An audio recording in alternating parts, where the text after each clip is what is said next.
नमस्कार दोस्तों, TET classes with Sneha में आपका स्वागत है। दोस्तों, आज की क्लास में हिंदी 3 फरवरी 2023 का पेपर सॉल्व करेंगे। आइए क्लास शुरू करते हैं। पहला है, दिए गए गद्यांश को ध्यानपूर्वक पढ़िए और पूछे गए प्रश्न का विकल्प चुनिए। कहा जाता है, स्वस्थ शरीर में ही स्वस्थ मस्तिष्क का वास होता है और स्वस्थ शरीर के लिए वातावरण का शुद्ध होना अत्यंत आवश्यक है। जनसंख्या की बेहिसाब वृद्धि और जनता की बढ़ती मांगों की आपूर्ति के लिए रोजगार और आवश्यक वस्तुओं की पूर्ति के लिए बढ़ता प्रौद्योगिकीकरण दोनों ने वातावरण को सीमा से अधिक प्रभावित किया है। ऐसी अवस्था में वातावरण का शुद्ध रहना स्वयं एक समस्या बन गया है। आज इसलिए प्रदूषण चाहे वायु का हो, जल का हो अथवा ध्वनि का, एक नितांत आधुनिक समस्या के रूप में सामने है, क्योंकि जिस वातावरण में और जिस वायुमंडल में हम सांस लेते हैं वह प्रदूषित होता जा रहा है। और यह स्थिति केवल भारत की नहीं बल्कि अधिकांश देशों में प्रदूषण की समस्या विकट होती जा रही है। वैज्ञानिकों का तो यहाँ तक कथन है कि बेहिसाब हो रहे इस प्रदूषण के फणधारी सांप को यदि शीघ्र ही नहीं नियंत्रित किया गया तो आने वाले दशकों में यह पृथ्वी मनुष्य तो क्या किसी भी जीवधारी के रहने योग्य नहीं रह पाएगी। वनस्पतियां तक नहीं पनप पाएंगी। प्राणी के जीवन का तो प्रश्न ही नहीं उठता है। क्वेश्चन है, पहला प्रश्न है, गद्यांश के आधार पर स्वस्थ शरीर के लिए आवश्यक है। क्या आवश्यक है दोस्तों? फर्स्ट का कौन सा ऑप्शन सही हो जाएगा? फर्स्ट का बी ऑप्शन सही हो जाएगा, शुद्ध वातावरण। गद्यांश के आधार पर स्वस्थ शरीर के लिए शुद्ध वातावरण आवश्यक है, क्योंकि स्वस्थ शरीर में ही स्वस्थ मस्तिष्क का वास होता है। नेक्स्ट क्वेश्चन है, सेकंड क्वेश्चन है, वातावरण पर बुरा प्रभाव डालने वाले मुख्य कारक हैं। कौन से मुख्य कारक हैं दोस्तों? डैश में क्या फिल करेंगे? सेकंड का बी ऑप्शन सही हो जाएगा, जनसंख्या तथा प्रौद्योगिकीकरण में वृद्धि। वातावरण का बुरा प्रभाव डालने वाले मुख्य कारक जनसंख्या तथा प्रौद्योगिकीकरण में वृद्धि है। जनसंख्या में बेहिसाब वृद्धि और जनता की बढ़ती मांगों की आपूर्ति के लिए रोजगार और आवश्यक वस्तुओं की पूर्ति के लिए बढ़ता औद्योगिकीकरण दोनों ने वातावरण को सीमा से अधिक प्रभावित किया है। नेक्स्ट क्वेश्चन है, थर्ड क्वेश्चन है, गद्यांश के अनुसार आधुनिक समस्या है। डैश में क्या फिल करेंगे दोस्तों? थर्ड का ए ऑप्शन सही हो जाएगा, वायुमंडल प्रदूषण। गद्यांश के अनुसार आधुनिक समस्या वायुमंडल प्रदूषण है। प्रदूषण चाहे वायु का हो, जल का हो अथवा ध्वनि का, एक नितांत आधुनिक समस्या के रूप में सामने है। नेक्स्ट क्वेश्चन है, फोर्थ क्वेश्चन, प्रदूषण की समस्या है। डैश में क्या फिल करेंगे दोस्तों? फोर्थ का सी ऑप्शन सही हो जाएगा, संसार के अधिकतर देशों में। नेक्स्ट क्वेश्चन है, फिफ्थ क्वेश्चन, गद्यांश में बेहिसाब बढ़ते प्रदूषण की तुलना किससे की है दोस्तों? फिफ्थ का ए ऑप्शन सही हो जाएगा, फणधारी सांप से। गद्यांश में बेहिसाब बढ़ते प्रदूषण की तुलना फणधारी सांप से की गई है। नेक्स्ट क्वेश्चन है, सिक्स्थ क्वेश्चन, आने वाले दशकों में यह पृथ्वी मनुष्य तो किसी भी जीवधारी के रहने योग्य नहीं रह पाएगी। वाक्य का भाव है, क्या भाव है दोस्तों? इस क्वेश्चन का सी ऑप्शन सही हो जाएगा, पृथ्वी से सभी प्रकार के जीवन का अस्तित्व समाप्त हो जाएगा।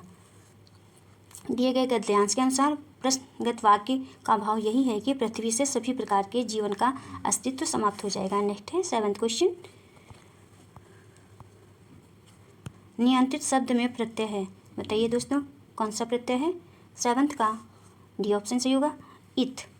नेक्स्ट क्वेश्चन है, एट क्वेश्चन, दशक में समास का भेद बताइए दोस्तों। 8 में सी ऑप्शन सही हो जाएगा, द्विगु। दशक में द्विगु समाज है। जिस समास का पूर्व पद संख्या बोधक हो वह द्विगु, वहाँ पर द्विगु समाज होता है। समास के मुख्यतः 6 भेद होते हैं। पहला होता है अव्ययभाव, दूसरा तत्पुरुष, तीसरा द्वंद्व कर्म, चौथा जो होता है वो कर्मधारय है, पांचवा द्विगु समास और सिक्स्थ जो छठा होता है बहुब्रीहि समास। नेक्स्ट क्वेश्चन है, नाइन्थ क्वेश्चन है, समूह से भिन्न शब्द है। नाइन्थ का कौन सा ऑप्शन सही होगा दोस्तों? डी ऑप्शन सही हो जाएगा, स्वास्थ्य शब्द समूह से भिन्न शब्द है। स्वास्थ्य शब्द गद्यांश में नहीं दिया गया है, इसलिए विकल्प में डी ऑप्शन सही होगा। नेक्स्ट क्वेश्चन है, 10th क्वेश्चन,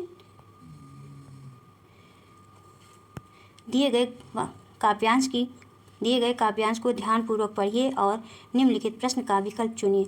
रक्तपात पर अड़ा नहीं, यह दया दंड से जड़ा हुआ, खड़ा नहीं पशुबल के ऊपर आत्मशक्ति से बड़ा हुआ, इसको छोड़ कहाँ यह सच्ची विजय वीरता ठहरे, भारत का झंडा फहरे। जो 10th क्वेश्चन है वो कविता पर आधारित है। 10th क्वेश्चन है, कविता में किसकी कामना की गई है? किसकी कामना की गई है दोस्तों? 10th का बी ऑप्शन सही हो जाएगा, भारत के झंडे को फहराने की। नेक्स्ट क्वेश्चन है 11th क्वेश्चन, भारत के झंडे को फहराने से तात्पर्य है, क्या तात्पर्य है दोस्तों? 11th का डी ऑप्शन सही हो जाएगा, स्वतंत्रता से। भारत के झंडे को फहराने से तात्पर्य स्वतंत्रता से है। नेक्स्ट क्वेश्चन है 12th क्वेश्चन, भारतीयों को स्वतंत्रता प्राप्ति के लिए किस मार्ग को अपनाने के लिए प्रेरित किया है? 12th का कौन सा ऑप्शन सही होगा दोस्तों? बी ऑप्शन सही हो जाएगा, अहिंसा। कविता में कवि ने भारतीयों को स्वतंत्रता प्राप्ति के लिए अहिंसा के मार्ग को अपनाने के लिए प्रेरित किया है। नेक्स्ट क्वेश्चन है 13 क्वेश्चन, दया दंड के माध्यम से किस ओर संकेत किया है? किस ओर संकेत किया है दोस्तों? 13 का बी ऑप्शन सही हो जाएगा, विवेकपूर्ण न्याय। नेक्स्ट क्वेश्चन है 14 क्वेश्चन, समूह से भिन्न शब्द है।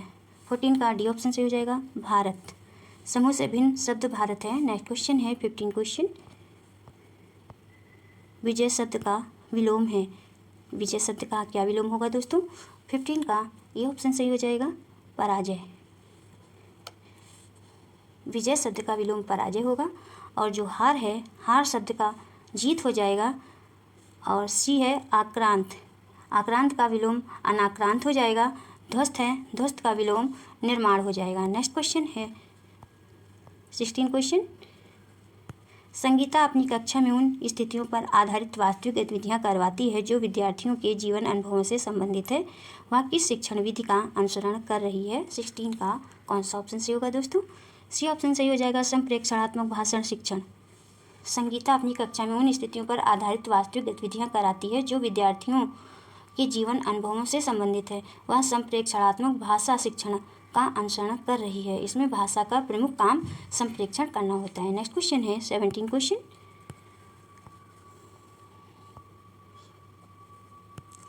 प्रत्यक्ष विधि के संबंध में कौन सा कथन सही है? बताइए दोस्तों, कौन सा कथन सही है?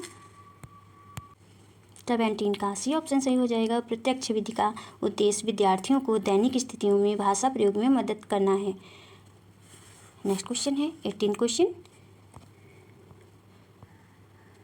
18 क्वेश्चन है, बबीता अपने विद्यार्थियों से आरंभिक ध्वनि उत्पत्ति और तुकबंदी को पृथक करवा रही है। इस तरह से वह उनके किस पक्ष को मजबूत कर रही है? 18 का ए ऑप्शन सही हो जाएगा, ध्वनि विज्ञान जागरूकता को मजबूत कर रही है। नेक्स्ट क्वेश्चन है 19 क्वेश्चन,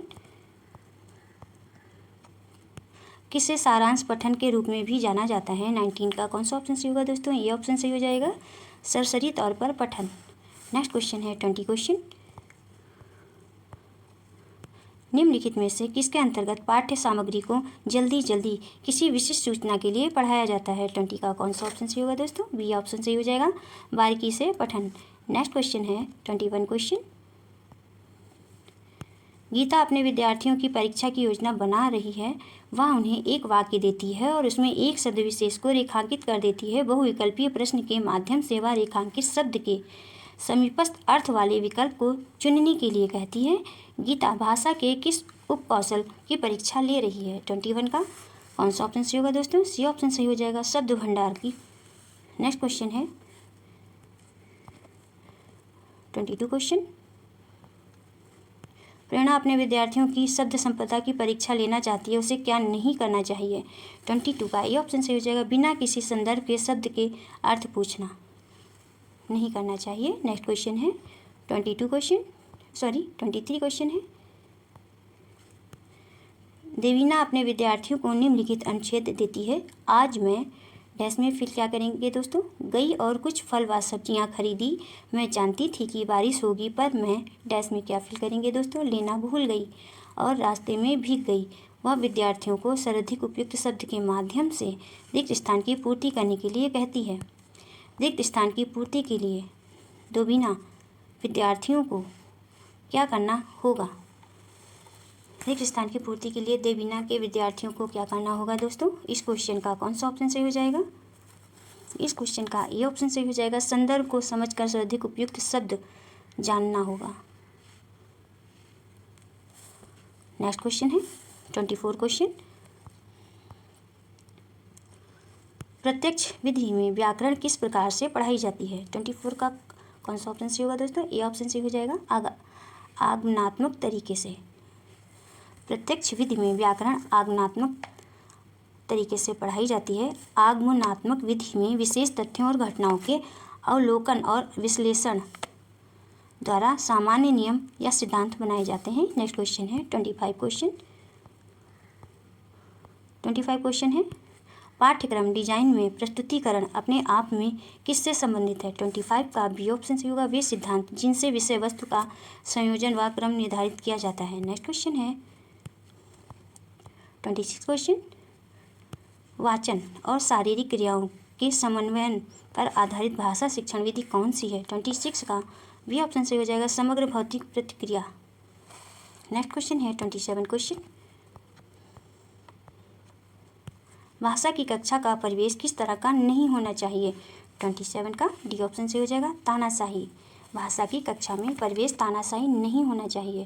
तानाशाही से बच्चों में डर का माहौल रहता है, वह प्रश्न पूछने और बात करने से डरते हैं। भाषा की कक्षा का परिवेश बाल अनुकूलन, सजीव एवं सक्रिय तथा संसाधनपूर्ण होना चाहिए। नेक्स्ट क्वेश्चन है 28 क्वेश्चन, निम्नलिखित में से किसकी उत्पत्ति भाषा की प्रकृति और सामाजिक संदर्भ में पाठ्य सामग्री की भूमिका के विधा सिद्धांत से हुई है? 28 का कौन सा ऑप्शन सही होगा दोस्तों? ये ऑप्शन सही हो जाएगा, पाठ्य सामग्री आधारित निर्देश। नेक्स्ट क्वेश्चन है 29 क्वेश्चन, भाषा के विविध प्रकार जो दूसरों से केवल उच्चारण में ही भिन्न होते हैं बल्कि शब्द भंडार, व्याकरण और शब्द क्रम में भी भिन्न होते हैं, उन्हें किस रूप में जाना जाता है? 29 का ये ऑप्शन सही हो जाएगा, बोली के रूप में जाना जाता है। नेक्स्ट क्वेश्चन है 30 क्वेश्चन, 20 का ये ऑप्शन सही होगा, बोली। भाषा के विभिन्न प्रकार जो दूसरों से केवल उच्चारण में ही भिन्न नहीं होते बल्कि शब्द भंडार, व्याकरण और शब्द क्रम में भी भिन्न होते हैं, उन्हें बोली के रूप में जाना जाता है। नेक्स्ट क्वेश्चन है 30 क्वेश्चन, आज की क्लास का लास्ट क्वेश्चन, आर्मी विधि और किस नाम से जानी जाती है? 30 का कौन सा ऑप्शन सही होगा दोस्तों? ये ऑप्शन सही हो जाएगा, श्रव्य भाषिक विधि। आर्मी विधि श्रव्य भाषिक विधि के नाम से भी जानी जाती है। यह अंग्रेजी भाषा शिक्षण की एक विधि है जो पढ़ने और लिखने से पहले बोलने और सुनने के शिक्षण पर जोर देती है। बस दोस्तों, आज की क्लास में इतना ही। दोस्तों, यदि आपको क्लास अच्छी लगी हो तो वीडियो को सब्सक्राइब करिए, लाइक करिए और शेयर करिए जरूर, और कमेंट्स करके बताइए कि क्लास कैसी रही। मिलते हैं नेक्स्ट क्लास में। Thank you for watching this video.